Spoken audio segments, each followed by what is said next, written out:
अकाल जी, साਰਿਆਂ ਦਾ ਸਵਾਗਤ ਹੈ ਜੀ ਮੇਰੇ ਚੈਨਲ ਦੇ ਵਿੱਚ। ਤੇ ਸ਼ੁਰੂ ਕਰਨੇ ਅੱਜ ਦੀ ਵੀਡੀਓ ਦਾ ਟੌਪਿਕ ਹੈ ਕਿ ਚਿਲਡਰਨ ਨੂਲਾ ਉਸਤਾ ਜਿਹੜਾ ਇਟਲੀ ਤੋਂ ਇਸ਼ੂ ਹੁੰਦਾ ਉਹਨੂੰ ਇੰਡੀਆ 'ਚ ਜਦੋਂ ਐਮਬੈਸੀ 'ਚ ਜਮ੍ਹਾਂ ਕਰਾਣੇ ਨੇ ਤੇ ਕਿਹੜੇ ਡਾਕੂਮੈਂਟ ਲੱਗਣੇ ਨੇ ਉਹਦੇ ਬਾਰੇ ਅੱਜ ਗੱਲ ਕਰਾਂਗੇ।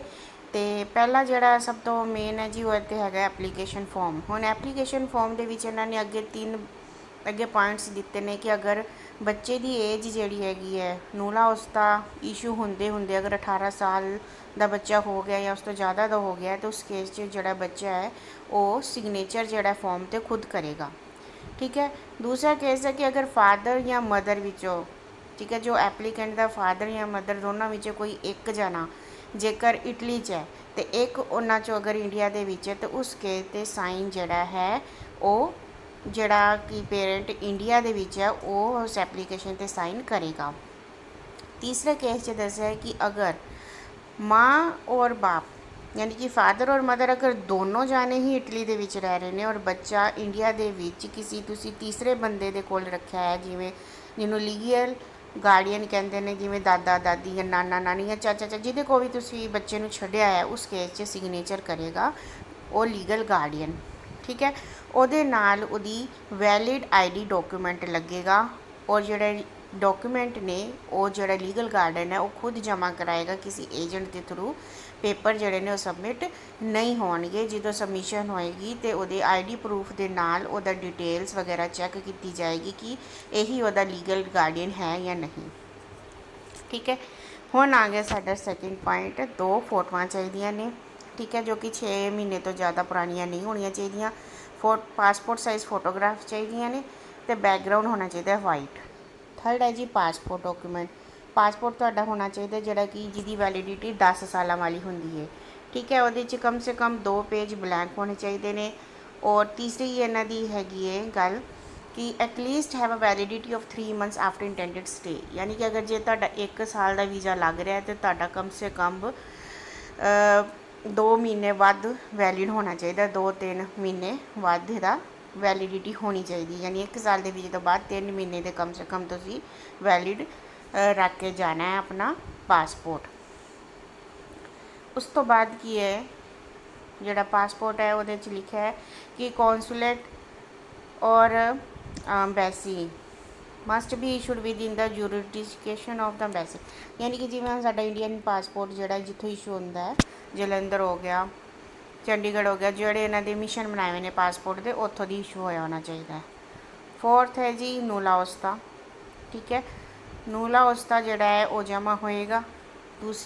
ਨੂਲੇ ਉਸਤੇ ਦੀ ਜਿਹੜੀ ਡਿਟੇਲ ਹੈ ਉਹ ਤੁਹਾਡੀ ਪਾਸਪੋਰਟ ਦੇ ਨਾਲ ਬਿਲਕੁਲ ਮੈਚ ਕੀਤੀ ਹੋਣੀ ਚਾਹੀਦੀ ਹੈ। ਠੀਕ ਹੈ। ਜੇਕਰ ਕੋਈ ਸਪੈਲਿੰਗ ਦੀ ਮਿਸਟੇਕ ਹੈ ਜਾਂ ਫਿਰ ਹੋਰ ਕੋਈ ਨੋਮੇ ਕਨੋਮੇ ਯਾਨੀ ਨੇਮ ਸਰਨੇਮ ਦੇ ਵਿੱਚ ਕੁਛ ਅੱਗੇ ਪਿੱਛੇ ਹੋ ਗਿਆ ਅਤੇ ਉਸ ਕੇਸ 'ਚ ਤੁਹਾਨੂੰ ਆਪਣੇ ਨੂਲੇ ਉਸਤੇ 'ਚ ਕਰੈਕਸ਼ਨ ਕਰਵਾਉਣੀ ਪਏਗੀ, ਅਦਰਵਾਈਜ਼ ਫਾਈਲ ਜਿਹੜੀ ਹੈ ਜਮ੍ਹਾਂ ਨਹੀਂ ਹੋਏਗੀ। ਜੇ ਇਨ ਕੇਸ ਉਹ ਫਾਈਲ ਜਮ੍ਹਾਂ ਹੋ ਵੀ ਜਾਂਦੀ ਹੈ ਅਤੇ ਤੁਹਾਡੀ ਜਿਹੜੀ ਫਾਈਲ ਹੈ ਉਹ ਪੈਂਡਿੰਗ ਹੋ ਸਕਦੀ ਹੈ, ਕਿਉਂਕਿ ਜਦ ਤੱਕ ਕਿ ਉਹਨਾਂ ਨੂੰ ਕਲੈਰੀਫਿਕੇਸ਼ਨ, ਠੀਕ ਹੈ, ਨਹੀਂ ਮਿਲਦਾ ਇਟਲੀ ਐਮਬੈਸੀ ਨੂੰ, ਜਦ ਤੱਕ ਕਿ ਇਟਲੀ ਤੋਂ ਮਿਨਿਸਟਰੀ ਤੋਂ ਕਲੈਰੀਫਿਕੇਸ਼ਨ ਨਹੀਂ ਮਿਲੇਗਾ ਉਸ ਚੀਜ਼ ਦਾ, ਤਦ ਤੱਕ ਉਹ ਤੁਹਾਨੂੰ ਵੀਜ਼ਾ ਇਸ਼ੂ ਨਹੀਂ ਕਰਨਗੇ। ਅਤੇ ਇਸ ਤੋਂ ਚੰਗਾ ਇਹੀ ਹੈ ਕਿ ਨੂਲਾ ਉਸਤਾ ਜਮ੍ਹਾਂ ਕਰਾਉਣ ਤੋਂ ਪਹਿਲਾਂ ਹੀ ਜੇਕਰ ਕੋਈ ਗਲਤੀ ਹੈ ਅਤੇ ਉਹਨੂੰ ਠੀਕ ਕਰਾ ਲਈ ਜਾਏ। ਜੇਕਰ ਨੂਲਾ ਉਸਤੇ 'ਚ ਨੋਮੇ ਕਨੋਮੇ ਕਰਵਾਇਆ ਹੋਇਆ ਹੈ ਅਤੇ ਤੁਸੀਂ ਪਾਸਪੋਰਟ 'ਚ ਤੁਹਾਡਾ ਨੋਮੇ ਕਨੋਮੇ ਨਹੀਂ ਹੈ ਅਤੇ ਤੁਸੀਂ ਉਹਨੂੰ ਪਾਸਪੋਰਟ 'ਚ ਆਪਣਾ ਨੋਮੇ ਕਨੋਮੇ ਕਰਾ ਕਰ ਹੀ ਜਮ੍ਹਾਂ ਕਰਾਇਓ।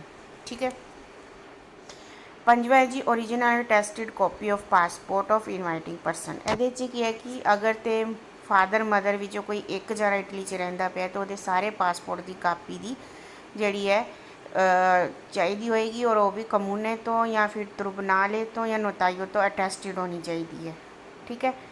ਅਗਰ ਦੋਨੋਂ ਹੀ ਫਾਦਰ ਮਦਰ ਦੋਨੋਂ ਹੀ ਅਗਰ ਇਟਲੀ 'ਚ ਰਹਿ ਰਹੇ ਨੇ ਔਰ ਬੱਚਾ ਇੰਡੀਆ ਦੇ ਵਿੱਚ ਕਿਸੇ ਥਰਡ ਪਾਰਟੀ ਦੇ ਕੋਲ ਹੈ, ਯਾਨੀ ਲੀਗਲ ਗਾਰਡੀਅਨ ਕੋਈ ਹੋਰ ਹੈ, ਤਾਂ ਉਸ ਕੇਸ 'ਚ ਮੰਮੀ ਪਾਪਾ ਦੋਨੋਂ ਦੇ ਹੀ ਜਿਹੜਾ ਪਾਸਪੋਰਟ ਹੈ ਪੂਰੇ ਪਾਸਪੋਰਟ ਦੀ ਜਿਹੜੀ ਹੈ ਅਟੈਸਟਡ ਕਾਪੀ ਲੱਗੇਗੀ।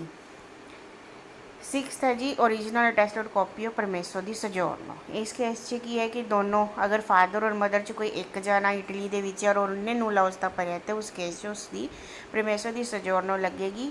ਠੀਕ ਹੈ। ਉਹਦੀ ਕਾਪੀ ਲੱਗੇਗੀ ਜੋ ਕਿ ਕਮੂਨੇ ਤੋਂ ਅਟੈਚਡ ਹੋਏਗੀ। ਅਗਰ ਜਿਹੜਾ ਤੁਹਾਡਾ ਸਟੇ ਪਰਮਿਟ ਜਿਹੜਾ ਹੈ ਜੇਕਰ ਐਕਸਪਾਇਰ ਹੋਇਆ ਪਿਆ ਤਾਂ ਉਹਦੀ ਰਿਨਿਊਵਲ ਦੀ ਜਿਹੜੀ ਰਿਸਿਪਟ ਹੈ ਉਹ ਵੀ ਕਮੂਨੇ ਤੋਂ ਜਾਂ ਫਿਰ ਕਿਸੇ ਵੀ ਲੀਗਲ ਅਥਾਰਟੀ ਜਿਹੜੀ ਹੈ ਉੱਥੇ ਦੀ, ਜਾਂ ਜਿਵੇਂ ਟ੍ਰਿਬੂਨਾਲੇ ਹੋ ਗਿਆ, ਤਾਂ ਉੱਥੋਂ ਦੀ ਅਟੈਸਟ ਕਰਾ ਕੇ ਤੁਸੀਂ ਭੇਜਣੀ ਹੈ। ਜੇ ਫਾਦਰ ਔਰ ਮਦਰ ਦੋਨੋਂ ਹੀ ਇਟਲੀ ਦੇ ਵਿੱਚ ਹੈ ਤੇ ਦੋਨਾਂ ਦੀ ਪਰਮੇਸ਼ਵਰ ਦੀ ਸਜੋਰਨੋ, ਤੇ ਜੇਕਰ ਰੀਨਿਊ ਕਰਵਾ ਰਹੇ ਨੇ ਤਾਂ ਉਸ ਕੇਸ 'ਚ ਰੀਨਿਊ ਦੀ ਕਾਪੀ, ਅਟੈਸਟਡ ਕਾਪੀ ਨਾਲ ਜਾਏਗੀ। ਠੀਕ ਹੈ। 7th ਹੋ ਗਿਆ ਜੀ ਡਿਊਲੀ ਅਪੋਸਟਾਈਲਡ ਬਰਥ ਸਰਟੀਫਿਕੇਟ। ਜਿਹੜਾ ਬਰਥ ਸਰਟੀਫਿਕੇਟ ਹੈਗਾ ਬੱਚੇ ਦਾ, ਸਿਰਫ ਬੱਚੇ ਦਾ, ਉਹ ਜਿਹੜਾ ਹੈ ਇੰਗਲਿਸ਼ 'ਚ ਹੋਣਾ ਚਾਹੀਏ, ਯਾਨੀ ਕਿ ਅਗਰ ਪੰਜਾਬੀ 'ਚ ਹੈ ਤਾਂ ਉਹਦੇ ਨਾਲ ਉਹਦਾ ਇੰਗਲਿਸ਼ ਵਰਜਨ ਵੀ ਹੋਣਾ ਚਾਹੀਦਾ। ਜੇ ਹਿੰਦੀ ਹੈ ਤਾਂ ਇੰਗਲਿਸ਼ ਜ਼ਰੂਰ ਹੋਣਾ ਚਾਹੀਦਾ। ਜੇਕਰ ਤੁਹਾਡਾ ਸਿਰਫ ਪੰਜਾਬੀ ਜਾਂ ਸਿਰਫ ਹਿੰਦੀ ਦੇ ਵਿੱਚ ਹੈ ਤਾਂ ਉਹ ਤੁਹਾਨੂੰ ਫਿਰ ਟਰਾਂਸਲੇਸ਼ਨ ਕਰਾਉਣਾ ਪਏਗਾ। ਲੇਕਿਨ ਇਹਨਾਂ ਨੇ ਸਾਫ਼ ਮੈਂਸ਼ਨ ਕੀਤਾ ਕਿ ਨੋਟਰੀ ਤੋਂ ਜਿਹੜਾ ਅਟੈਸਟਡ ਕੀਤਾ ਹੋਏਗਾ ਇੰਗਲਿਸ਼ ਵਾਲਾ, ਉਹ ਨਹੀਂ ਚੱਲੇਗਾ। ਟਰਾਂਸਲੇਸ਼ਨ ਤੁਹਾਨੂੰ ਕੋ ਕਿਸੇ ਟਰਾਂਸਲੇਟਰ ਕੋਲੋਂ ਕਰਵਾਉਣੀ ਪਏਗੀ। ਠੀਕ ਹੈ। ਅਤੇ ਫਿਰ ਉਹ ਜਿਹੜਾ ਹੈਗਾ ਬਰਥ ਸਰਟੀਫਿਕੇਟ ਦੀ ਟਰਾਂਸਲੇਸ਼ਨ ਪਲੱਸ ਓਰੀਜਨਲ, ਉਹ ਫਿਰ ਸਾਰਾ ਤੁਹਾਡਾ SDM ਤੋਂ ਅਟੈਸਟ ਹੋਏਗਾ। ਫਿਰ ਦਿੱਲੀ ਪਟਿਆਲਾ ਉਸ ਤੋਂ ਜਿਹੜਾ ਸਟਿੱਕਰ ਲੱਗਦਾ ਜੀ, ਉਹ ਫਿਰ ਉਹਦੇ 'ਤੇ ਲਗਵਾਉਣਾ ਹੈ, ਫਿਰ ਉਹ ਜਮ੍ਹਾਂ ਹੋਏਗਾ। ਇਟਾਲੀਅਨ 'ਚ ਟਰਾਂਸਲੇਸ਼ਨ ਕਰਵਾਉਣ ਦੀ ਲੋੜ ਨਹੀਂ ਹੈ, ਲੇਕਿਨ ਅਗਰ ਤੁਸੀਂ ਕਰਵਾ ਲਓਗੇ ਤਾਂ ਬੈਟਰ ਹੋਏਗਾ, ਕਿਉਂਕਿ ਫਿਰ ਜਦੋਂ ਤੁਸੀਂ ਇੱਥੇ ਲੈ ਕੇ ਆਓਗੇ ਬੱਚੇ ਨੂੰ, ਉਸ ਕੇਸ 'ਚ ਯੂਜ਼ ਹੋ ਜਾਂਦਾ ਹੈ। ਲੇਕਿਨ ਨੂਲਾ ਉਸਤਾ 'ਚ ਵੀਜ਼ਾ ਇਸ਼ੂ ਕਰਨ ਦੇ ਅਗਰ ਪ੍ਰੋਸੀਜਰ 'ਚ ਵੇਖਿਆ ਜਾਏ ਤਾਂ ਉੱਥੇ ਤੁਹਾਨੂੰ ਇਟਾਲੀਅਨ 'ਚ ਟਰਾਂਸਲੇਸ਼ਨ ਕਰਾਉਣ ਦੀ ਲੋੜ ਨਹੀਂ ਹੈ, ਸਿਰਫ ਇੰਗਲਿਸ਼ ਜ਼ਰੂਰੀ ਹੈ। ਕਹਿਣ ਦਾ ਮਤਲਬ ਹੈ ਕਿ ਤੁਹਾਡਾ ਬਰਥ ਸਰਟੀਫਿਕੇਟ ਇੰਗਲਿਸ਼ 'ਚ ਹੋਣਾ ਚਾਹੀਦਾ ਹੈ। ਜੇਕਰ ਨਹੀਂ ਹੈ ਤਾਂ ਤੁਸੀਂ ਕਿਸੇ ਟਰਾਂਸਲੇਟਰ को ट्रांसलेशन करवाओ और फिर उन्होंने सारी जगह तो टेस्ट कराना है, स्टिकर लगवाना है और फिर फाइल के नाल जमा करवाना है। 8th है जी एफीडेविट करवाना पेगा फ्रॉम पेरेंट्स इन इंडिया। ठीक है। अगर माम फादर या मदर विच कोई एक जना इंडिया च है तो एक इटली च है, तो जोड़ा बंदा इंडिया च है वो एक नो ऑब्जेक्शन का एफीडेविट बनवाएगा कि मेरा बच्चा जोड़ा है अपने फादर या मदर जिदे को भी जाना चाहता है वो उत्थे रह रहे हैं, उन्होंने नूला उस्ता कर लिया। ठीक है। तो मैनू ये कोई ऑब्जेक्शन नहीं है। ठीक है। अगर फादर और मदर दोनों ही इटली दे विच है, ठीक है, तो उस केस च तुहानू की करवाना पेगा कि एक डिकरा सोने बनवानी पेगी। उहदे च मैंशन करना होएगा कि साडा जिहड़ा बच्चा है वो इंडिया दे विच इस परसन दे कोल रह रहा है।